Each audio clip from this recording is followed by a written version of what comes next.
So they ask us to use the quadratic formula to find roots. Roots of a polynomial, or where the polynomial would cross the x-axis. In other words, where it gives us y equals 0 values. Finding x values that spit out y equals 0. So this is your a, this is your b, this is your c. So it's negative b plus or minus the square root of b squared minus 4 times a times c, all being divided by 2a.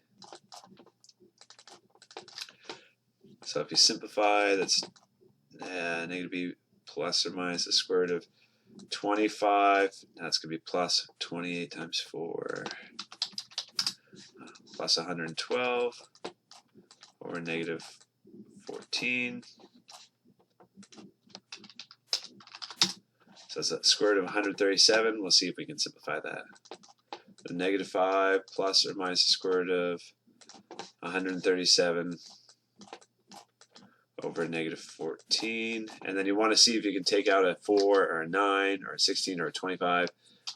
Divide by 9. It doesn't work. You want to do that just because that simplifies the square root, makes it a smaller number. That's simplifying a radical, in case that's a video you want to look up. But that's as simple as it can go. I'll show you how to type it in Newton. Okay, so in Newton it says use a comma to separate multiple roots. So I've got negative, here, let's make a fraction to start off.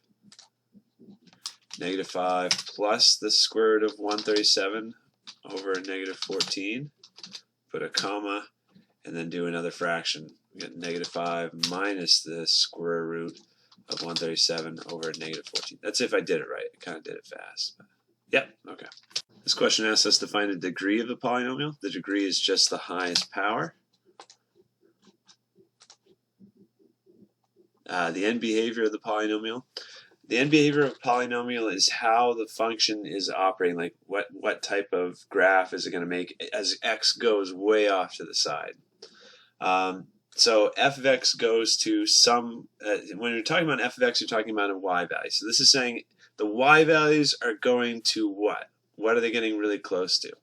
They're going towards negative infinity as x goes to positive infinity. As you go further off to the right for this graph, the y values keep going down, down, down, down, down, right? Because you're multiplying by negative 8 every time. So you got a huge number multiplied by negative 8, very low negative number. And f of x, the y values go to what as x goes to negative infinity? Now look, if you plug in negative a billion, it's being raised to the 8th power, so that's making it positive. So a really huge positive number times negative 8, that's also really, really low. That's getting towards negative infinity. So that's what they mean when they ask you to describe the end behavior.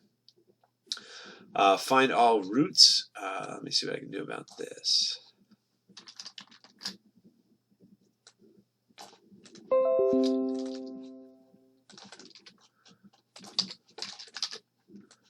Okay, so a root is a value for x that makes the y value equals 0.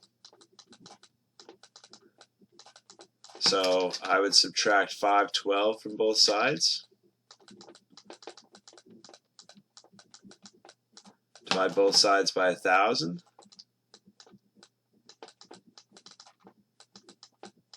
And then take a cube root. You can't take a square root of a negative without using imaginary numbers. You can take a cube root though. So with our calculator, actually 512. Maybe it's better to leave that as a fraction, because is there a cube root of 512? There is. Okay, so here, instead of doing the decimal part, let's leave this as a fraction.